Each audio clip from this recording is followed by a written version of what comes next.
The cold darkness of space stretched endlessly in all directions.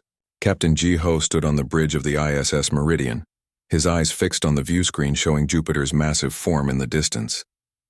For 3 months he had commanded this patrol route, circling the outer planets and watching for anything unusual. It was boring work, but someone had to do it. "Captain, I'm picking up those energy signatures again," said Hyojin from her station. She was the ship's tactical officer, young but sharp. Her fingers moved quickly across her console, trying to make sense of the readings. Ji-ho walked over to her station and looked at the data. Strange pulses of energy were coming from beyond the Kuiper Belt, far past Pluto. They had detected these signals dozens of times over the past few months, but Earth Command always dismissed their reports. According to the scientists back home, it was just cosmic noise, nothing to worry about. "Log it and send another report," Ji-ho said with a sigh. "Maybe someday they'll actually listen to us." Down in the engineering section, Dongwu was checking the ship's reactor systems. The Meridian was humanity's first real deep space military vessel, equipped with the newest technology Earth could build. Dongwu took pride in keeping everything running perfectly. He wiped some grease from his hands and checked the readings one more time. Everything looked good. Meanwhile, far away from Earth, a meeting was taking place. The Galactic Council chamber was a massive space station orbiting a dying star. Representatives from hundreds of alien species gathered there to discuss important matters. Today they were talking about Earth. Ambassador Velthara, a tall being with 4 arms and skin that shimmered like oil, stood before the council. She belonged to the Kryn Empire, one of the oldest civilizations in the galaxy. For the past several years, she had been assigned to monitor Earth from a safe distance. It was punishment duty, really. Earth was classified as a protected developmental species, which meant the Council had decided humans were too primitive to contact. Watching over such a backwards planet was considered the worst job in the diplomatic service. Earth remains in its isolated state, Velthara reported in a bored tone. The humans have achieved basic space travel within their own solar system, but nothing more. They still fight among themselves over resources and territory. I recommend we continue the quarantine for at least another 500 cycles. The council members nodded in agreement. Earth was not their concern. There were more important matters to discuss. Then the chamber's alarm system activated. A military commander named Thexlon, whose species resembled a giant insect, rushed into the chamber. His 3 eyes were wide with fear. "The void swarm has changed course," he announced. The chamber fell silent. Every species in the galaxy knew about the void swarm. They were a hive-mind entity that traveled through space, consuming everything in their path. They dissolved planets, harvested all living matter, and left nothing behind but dead rocks. 17 civilizations had been completely destroyed by the swarm over the past 1,000 years. "Where are they headed?" asked the council chairman. Thexlon brought up a holographic display showing the swarm's projected path. A cold feeling spread through the chamber as everyone realized the truth. The swarm was heading directly toward Earth's solar system. "How long do we have?" Velthara asked. 30 standard cycles, Thexlon replied. "Maybe less." The council erupted in discussion. Some members suggested warning Earth, but others disagreed. What good would it do? Humans didn't have the technology to fight the swarm. They didn't even have basic energy shields. Warning them would only cause panic during their final days. "We should evacuate all council personnel from that sector immediately," Thexlon said. "The swarm cannot be stopped. We can only survive by fleeing before they arrive." The council voted. It was decided that Earth was not worth defending. All council ships and observation posts near Earth would be withdrawn. The humans would face their fate alone. "Should we at least tell them what's coming?" a junior council member asked. After more discussion, they agreed to send one automated warning beacon to Earth. It would arrive just days before the swarm did. The message would be simple: evacuation is impossible. Accept your end with dignity. Back on Earth, Dr. Nari worked late in her laboratory deep beneath the mountains of South Korea. The Black Mountain Research Facility was Earth's most classified location. Only a handful of people knew it existed. Nari was the director of a special project that had been running for 38 years. In 2087, a strange object had crashed in the ocean near Korea. The military recovered it before anyone else knew it was there. It wasn't like anything humans had ever seen. The object was clearly built by an advanced alien civilization. but it didn't match any design principles Earth scientists understood. For decades, teams of researchers had studied the object, trying to unlock its secrets. Slowly, piece by piece, they had learned to replicate some of the technology. They had created gravity well generators that could bend space itself. They had built plasma core reactors that produced more energy than anything Earth had previously known. Most importantly, they had discovered something called quantum entanglement weapons, though they didn't fully understand how they worked. Nari looked at her latest test results. The numbers were incredible. The technology they were developing didn't just match what they imagined alien civilizations might have. It was completely different, operating on principles that seemed to break the known laws of physics. Dr. Nari, called her assistant from across the lab, "We've successfully completed the test. The quantum field remained stable for over 10 minutes. Nari smiled. It was progress, real progress. But she wondered if anyone in Earth's government truly understood what they had created. World leaders knew about the Black Mountain Project, but they thought it was just experimental weapons research. They didn't know that humanity had essentially reverse-engineered technology from an alien probe. They didn't know that Earth might not be as helpless as everyone assumed.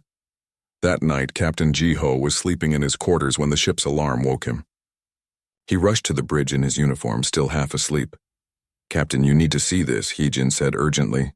Her face was pale. On the view screen, they could see something emerging at the edge of the solar system.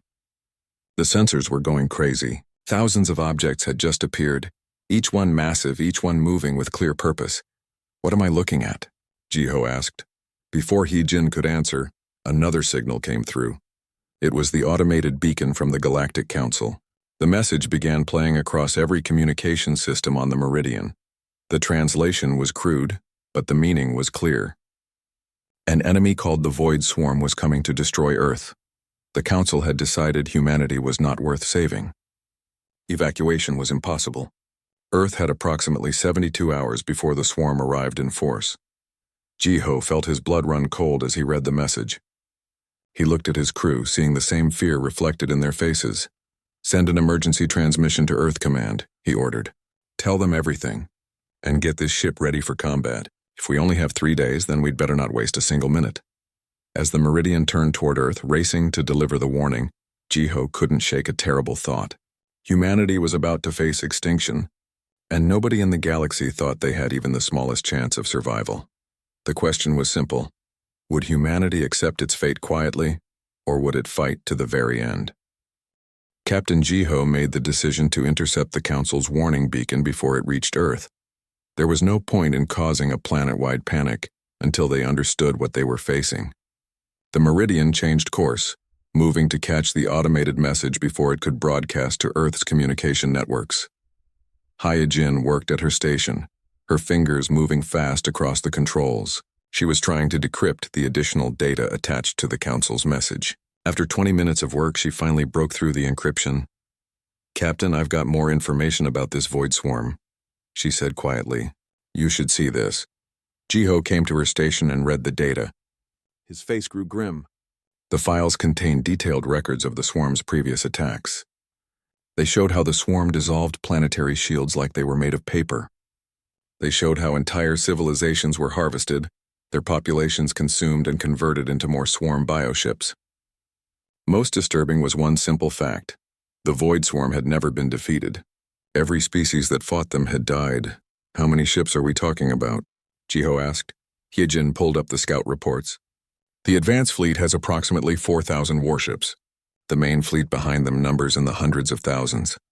Ji-ho felt sick. Earth had maybe 200 military vessels that could fight in space. Even if every ship performed perfectly, the numbers were impossible. "Send everything to Earth Command," he ordered. "They need to know what's coming."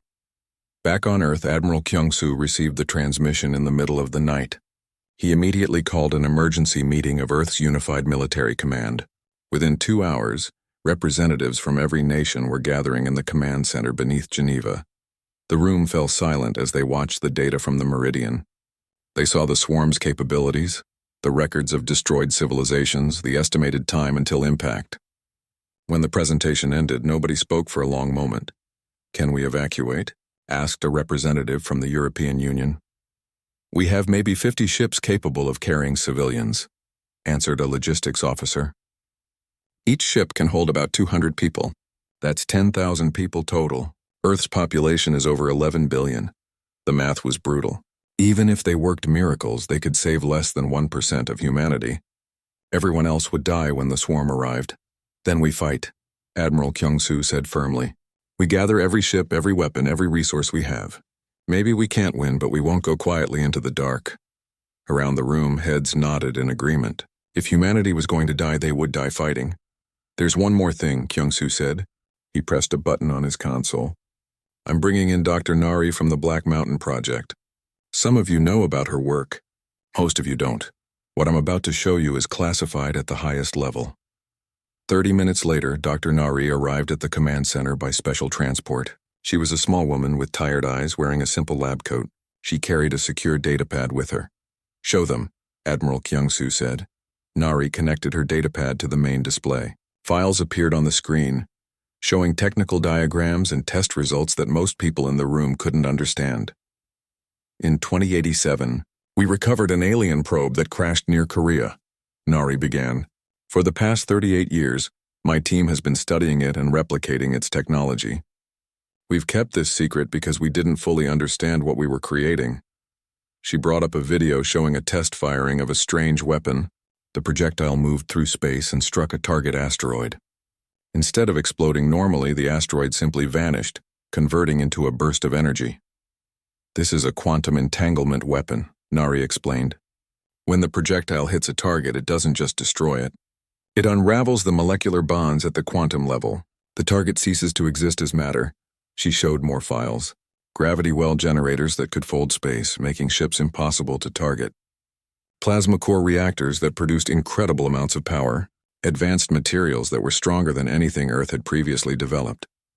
The technology from the probe operates on completely different principles than anything we knew, Nari continued. We don't fully understand it yet, but we've successfully replicated many systems. The question is whether we can deploy them in time. Admiral Kyung-soo stood up. How long to retrofit our ships with this technology? The weapons are ready now, Nari said. We've been building them for years, waiting for authorization to deploy. The gravity displacement systems will take longer, maybe 70 hours of work per ship. We have 72 hours until the swarm arrives, Kyung-soo said. Get started immediately. Retrofit as many ships as possible. Every weapon you have, I want it loaded and ready. As engineers began rushing to implement the new technology, a junior officer named Soo-jin was reviewing the data from the alien probe. She was good with computers and had been assigned to help analyze the probe's database. Most of the information was technical specifications, but Soo-jin found something else buried in the files. Dr. Nari, Soo-jin called out. I found something strange. There are star maps in here, showing different regions of the galaxy. But look at this. She brought up a map showing Earth's location. Next to Earth's star system was a symbol that the translation program couldn't decode properly. The closest translation was resurrection seed. What does that mean? Soo-jin asked.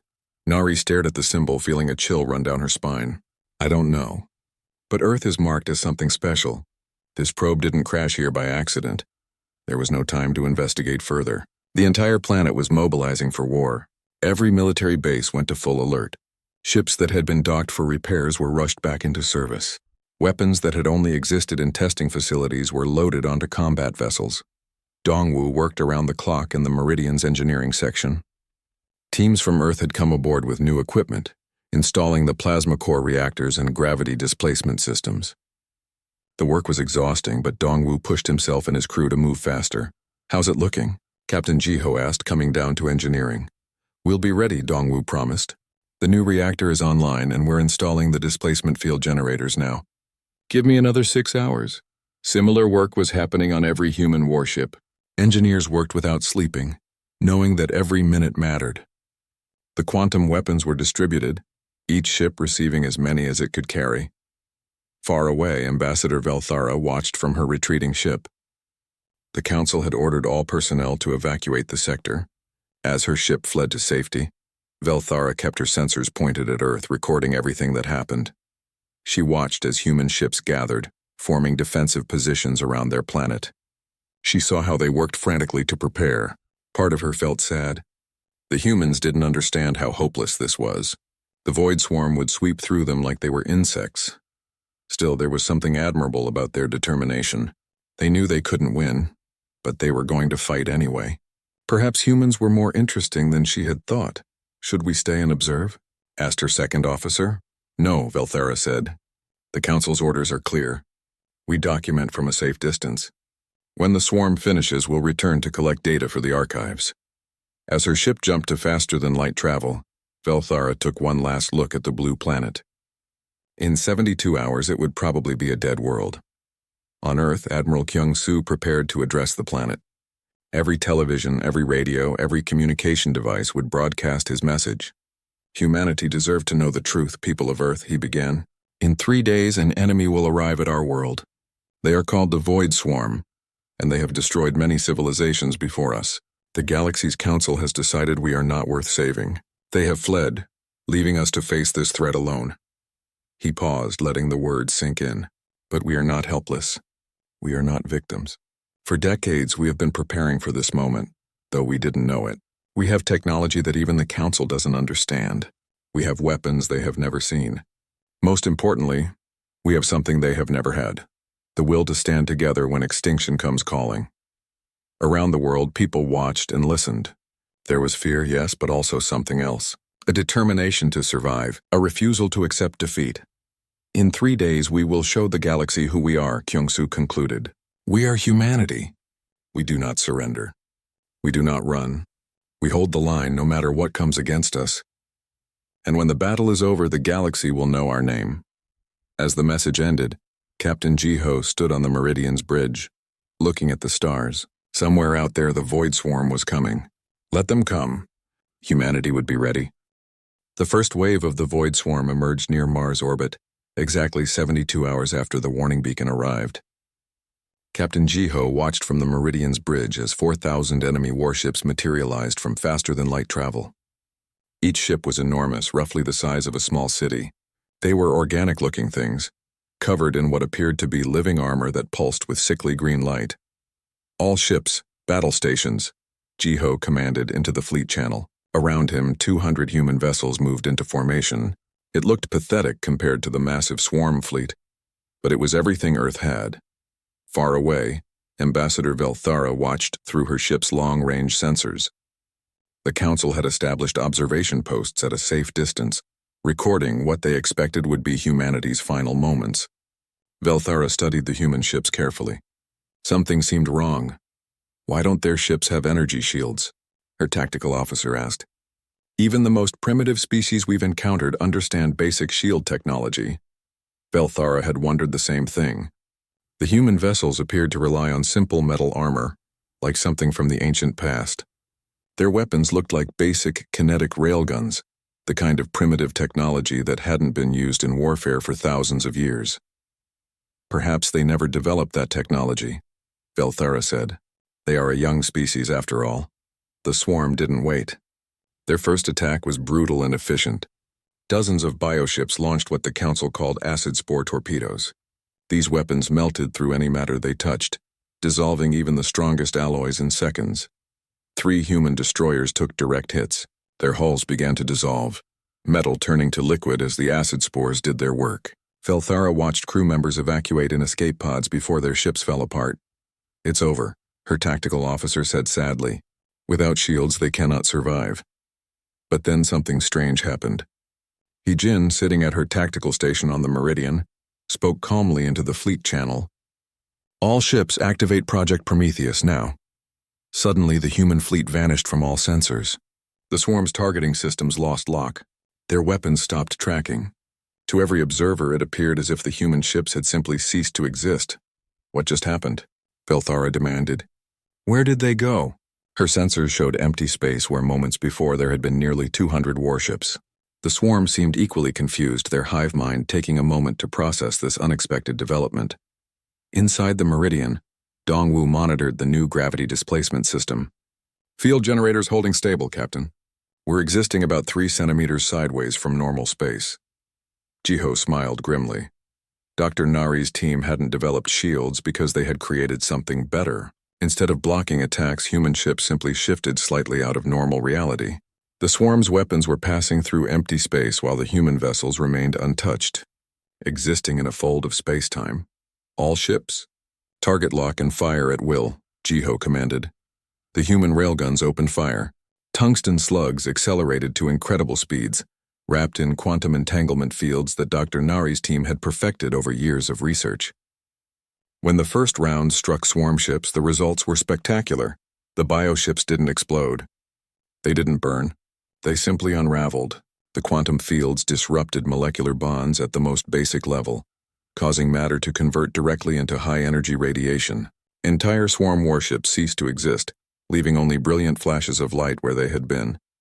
Velthara stared at her sensor readings in disbelief. That's not possible. Those weapons are operating on principles we don't understand. Within minutes, the tide of battle shifted. The swarm's first wave, which had seemed overwhelming, was being systematically erased. Their acid spores couldn't hit targets they couldn't detect. Their bioarmor meant nothing against weapons that unraveled matter at the quantum level. Hai Yi-jin coordinated the attack with cold efficiency. Targets Beta through Delta. Concentrate fire. Charlie Squadron, sweep left flank. The human fleet moved like a well-trained machine. Captains who had spent years training together now fought as one coordinated force. The swarm's hive mind gave them unity, but humanity's individual commanders could adapt and improvise in ways the swarm couldn't match. After 20 minutes of combat, the first wave was completely destroyed. 4,000 swarm warships had been reduced to scattered atoms and radiation. Not a single human vessel had been lost after the initial 3 destroyers. On Earth, Admiral Kyung-soo received the battle reports. Around him, the command center erupted in cheers. Against all odds, against an enemy that had never been defeated, humanity had won its first engagement. But Kyung-soo didn't celebrate. He was reading the long-range sensor reports, and what he saw made his blood run cold. Silence, he commanded. The room fell quiet. The first wave is destroyed, but look at the main swarm fleet. The display showed the true swarm armada, still several days away.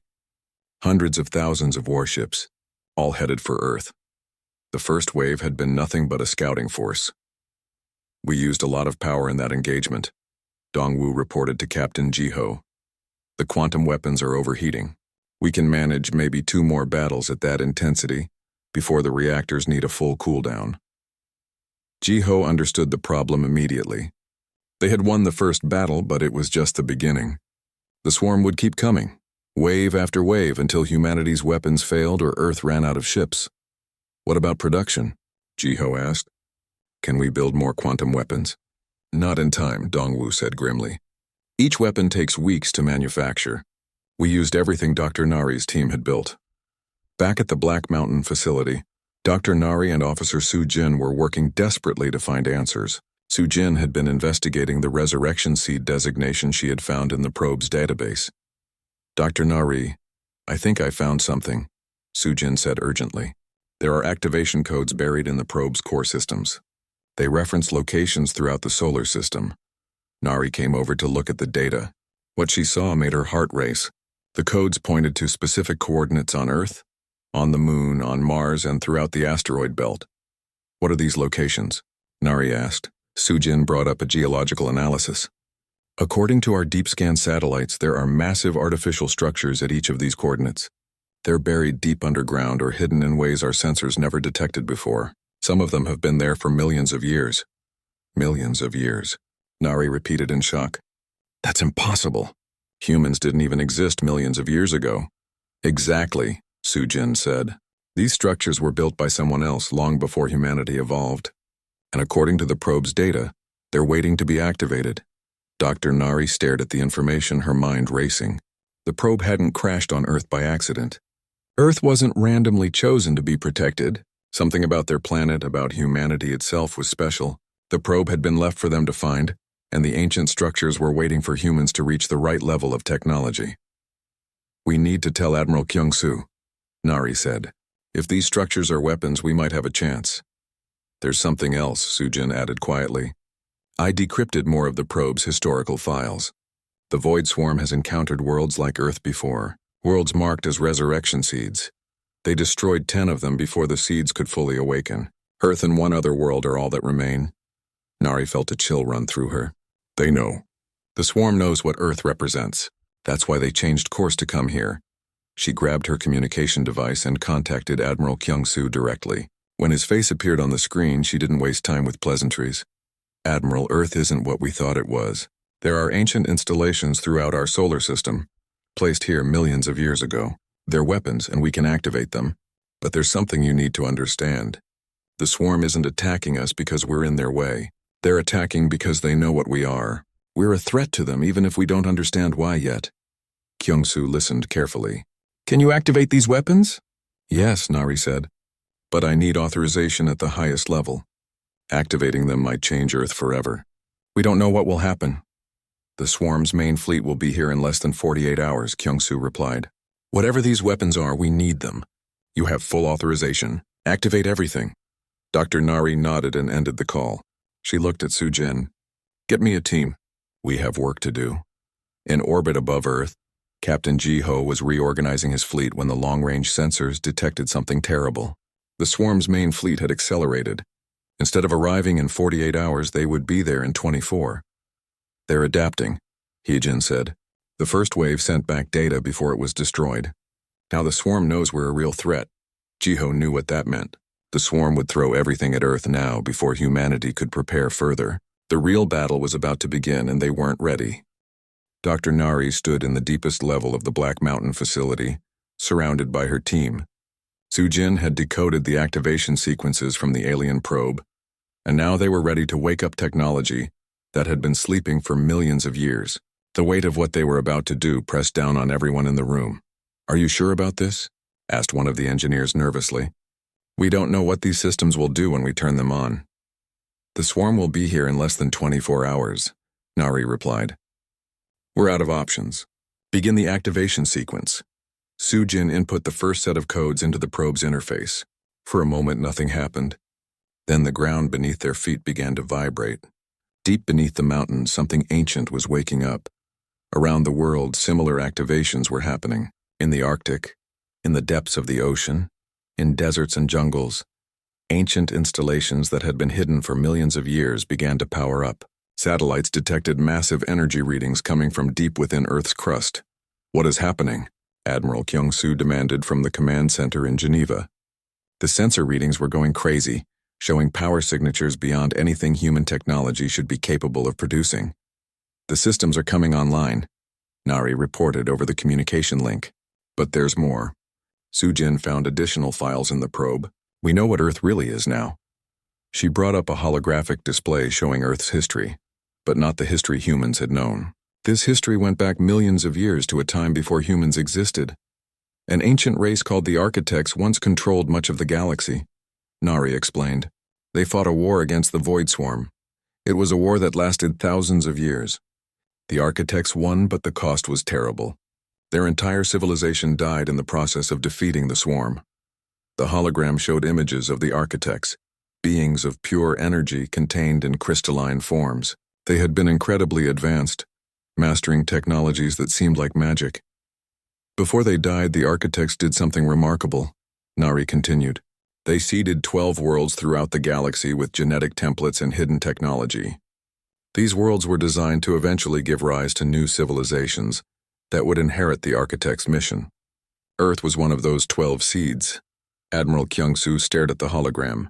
You're saying humanity was designed? That we're not natural? Not designed, Nari corrected. Guided. The Architects didn't create humans directly. They influenced our evolution over millions of years, pushing us toward developing intelligence, technology, and social cooperation. The probe we found wasn't an accident. It was left for us to discover when we reached the right level of development. And the quantum weapons? Kyung-soo asked. The gravity displacement systems? They're not alien technology we copied, Nari said. They're racial memories encoded in our DNA. When our scientists studied the probe, it triggered something in us. We didn't learn how to build these weapons. We remembered. The implications were staggering. Humanity wasn't just another random species. They were the heirs to the most advanced civilization the galaxy had ever known. How many of these seed worlds still exist? Kyung-soo asked. Soo-jin answered this time. The swarm destroyed 10 of them before they could fully awaken. Earth and one other world are all that remains of the Architect's legacy. That's why the swarm came here. They know what we represent. On the moon, ancient structures were breaking through the surface. What had been thought to be simple craters were actually concealed weapon platforms. The moon itself wasn't entirely natural. Parts of it had been built, constructed by the architects as a defensive installation. On Mars, the planet's surface began to crack along geometric patterns. Massive generators rose from beneath the red soil, each one humming with power that defied physics. The asteroid belt started to move, individual rocks shifting positions according to some ancient programming. Back in space, Captain Ji-ho watched as his sensors detected the changes throughout the solar system. "What is happening?" he asked in amazement. "The solar system is transforming itself into a weapon," Dongwu said, reading the energy signatures. "Jupiter's core is activating. The gas giant is becoming some kind of power source. This is incredible." The swarm's main fleet arrived earlier than expected. Hundreds of thousands of bioships emerged from faster-than-light travel, filling the space around Earth's solar system. They were ready for the human fleet this time, prepared for the quantum weapons and the gravity displacement fields. The human fleet moved to intercept, but Ji-ho knew they couldn't win this fight with conventional tactics. There were simply too many enemy ships. For every swarm vessel they destroyed, 10 more would take its place. "All human ships fall back to Earth orbit," Admiral Kyung-soo commanded. "Form a defensive perimeter around the planet. Dr. Nari, are the ancient systems ready?" "Almost," Nari replied from the Black Mountain facility. "We need 30 more minutes." "We don't have 30 minutes, Ji-ho said, watching as the swarm fleet advanced. "They'll be in weapons range in 5 minutes. The second battle began with devastating fury. The swarm had learned from the first engagement. They spread out, using erratic flight patterns that made targeting difficult. Their weapons fire was coordinated through their hive mind, allowing them to concentrate overwhelming force on single targets. The first human cruiser exploded under the combined fire of 50 swarm ships. Then a second cruiser died and a third. The quantum weapons were still effective, erasing swarm vessels with each hit. But there were too many targets. Hai Jin coordinated the defense desperately. "Focus fire on the command ships. If we can disrupt their hive mind coordination, we can buy time." But the swarm kept coming. They accepted losses that would break any normal military force because individual ships meant nothing to the hive mind. Only the collective mattered. Dongwu pushed the Meridian's reactor beyond safe limits, trying to maintain the gravity displacement field while also powering the weapons. "Captain, we can't keep this up. The reactor is going to overload." Earth's orbital defense grid crumbled under the assault. Stations that had guarded humanity for decades were destroyed in minutes. The swarm was breaking through, getting closer to Earth itself. On the planet's surface, people looked up at the sky and saw the flashes of battle. They knew their defenders were dying up there, fighting to buy time for some last desperate plan. In the command center, Admiral Kyung-soo watched his fleet being destroyed. They had fought bravely, performed beyond all expectations, but it wasn't enough. He opened a channel to Dr. Nari. "We're out of time," he said simply. "Whatever you're going to do, do it now." Nari looked at Soo-jin. The young officer nodded. They had finished inputting all the activation codes. Now it was time to see if the architect's legacy would save their descendants. "Activating all systems," Nari announced. "Everyone hold on." She pressed the final command. The effect was immediate and overwhelming. The installations buried in Earth's crust activated simultaneously, sending pulses of energy throughout the planet. The moon's weapon platforms came online, revealing technology that had been hidden for millions of years. Mars split open, massive quantum cascade generators emerging from beneath its surface. The asteroid belt rearranged itself into a precise geometric pattern, creating a gravity web that stretched across the solar system. Jupiter's core ignited with power that dwarfed even Earth's sun. The gas giant transformed into a massive energy source, feeding power to all the other ancient systems.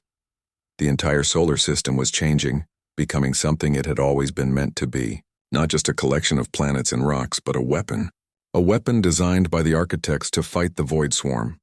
From Earth's surface, Dr. Nari activated a communication system that broadcast on frequencies the entire galaxy could hear. Her voice carried the weight of humanity's determination and the legacy of the architects. "This is humanity speaking," she said. "The architects left us this gift, this responsibility. We are their heirs, the guardians they created to stand against the darkness, and we will not fail them. We will not fail ourselves. This is our birthright and we claim it now. The swarm fleet, massive and seemingly unstoppable, found themselves trapped. The gravity web from the asteroid belt locked onto their ships, preventing faster-than-light escape. The ancient weapons didn't just destroy matter, they reshaped reality itself. Swarm ships began to collapse under gravitational forces that shouldn't exist. Their hive mind network was severed by dimensional fractures that cut through space like knives. The entity that had consumed 17 civilizations was being torn apart by technology it couldn't comprehend or resist. Captain Jiho watched from the Meridian's bridge as the tide of battle completely reversed. "I don't believe what I'm seeing," he whispered. "Believe it," Yijin said with a smile. "We're witnessing the birth of something new. Humanity isn't just surviving, we're becoming what we were always meant to be." The battle lasted 6 hours, but the outcome was never in doubt once the ancient systems activated. The Void Swarm, which had destroyed 17 civilizations over thousands of years, was completely annihilated. Hundreds of thousands of bioships were reduced to quantum particles and scattered radiation. The hive mind that had terrorized the galaxy fell silent. Its collective consciousness shattered beyond repair. Captain Jiho stood on the Meridian's bridge, looking at the empty space where moments before there had been an endless enemy fleet. The human ships that survived hung in orbit, damaged but victorious. They had lost 40 vessels and nearly 3,000 crew members, but they had saved Earth. More importantly, they had proven that humanity was capable of standing against the galaxy's worst nightmare. "Captain, I'm detecting multiple faster-than-light signatures," Hyojin reported. "Ships are approaching from several different directions." Jiho tensed, wondering if this was a second swarm fleet. But the signatures were different. These were council ships, vessels from dozens of different alien species. They had come to observe Earth's destruction, expecting to find nothing but a dead world. Instead, they found a planet glowing with power signatures they couldn't understand. Ambassador Velthara was among the first to arrive. Her ship approached slowly, cautiously. Through her view screen, she could see the changes in Earth's solar system. The moon was no longer just a natural satellite, but clearly an artificial weapons platform. Mars had been transformed, its surface now showing geometric patterns of incredible precision. The asteroid belt had arranged itself into a structure that her scientists said shouldn't be physically possible. "Request permission to approach Earth," Velthara transmitted, not sure if anyone would answer. To her surprise, the response came immediately. "Permission granted, Ambassador. Admiral Kyung-soo of Earth's Unified Command welcomes you. Coordinates for landing are being transmitted now."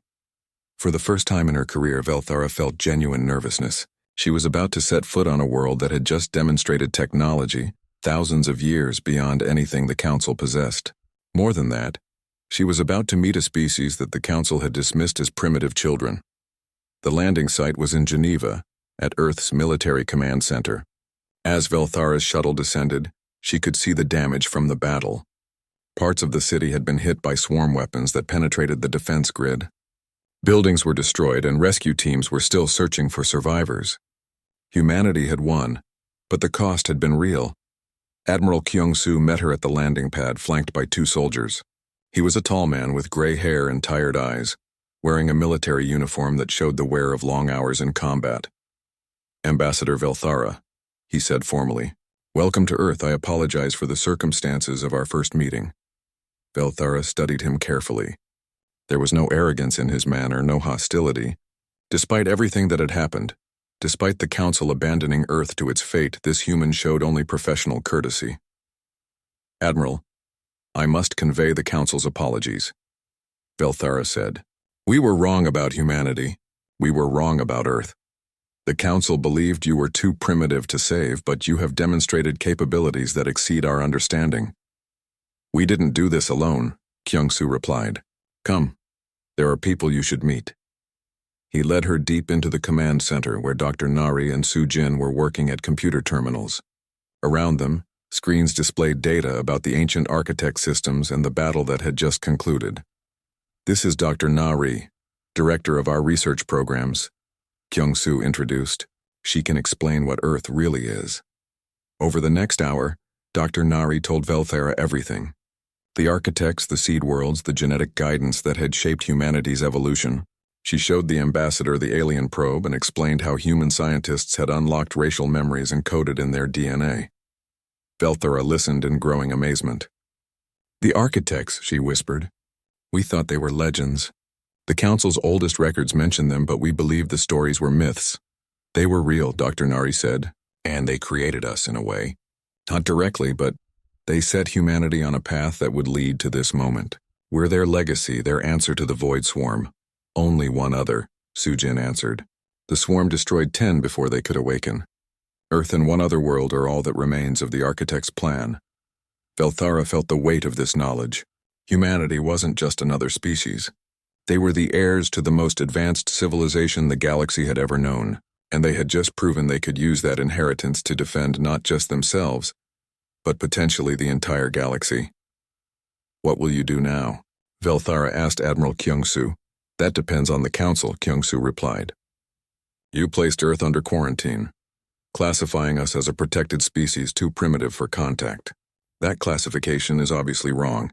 We want to take our place in galactic society, but we want it as equals, not as subordinates." Velthara understood what he was saying. Humanity wasn't asking for permission, they were stating terms. "The Council will need to formally revise your classification," she said, "but I can promise you, after what we witnessed today, you will be treated as equals, more than equals. Humanity has technology and weapons that no other species possesses. You could dominate the galaxy if you chose to." "We don't want domination," Kyung-Soo said firmly. "We want partnership. The galaxy faces threats beyond the swarm. We know this from the architect's records. Humanity is willing to share our technology, but only with species who commit to mutual defense. We won't hoard knowledge that could save lives." This was unprecedented. Species with advanced technology always used it for leverage, for power. But humans were offering to share freely, asking only for cooperation in return. "I will recommend immediate alliance status to the Council," Velthara said. "And I will recommend that humanity be given a seat on the Council itself, with full voting rights." Over the following weeks, representatives from hundreds of species came to Earth. They studied the ancient architect systems, marveled at the quantum weapons, and tried to understand how humanity had achieved what seemed impossible. Captain Jiho received a promotion. He was given command of humanity's first true starship, built with both human innovation and architect technology. The vessel was named Architect's Fist, and its mission was to explore the unknown regions where the architects once ruled. Hyojin became a captain in her own right, commanding a vessel in Earth's expanding defense fleet.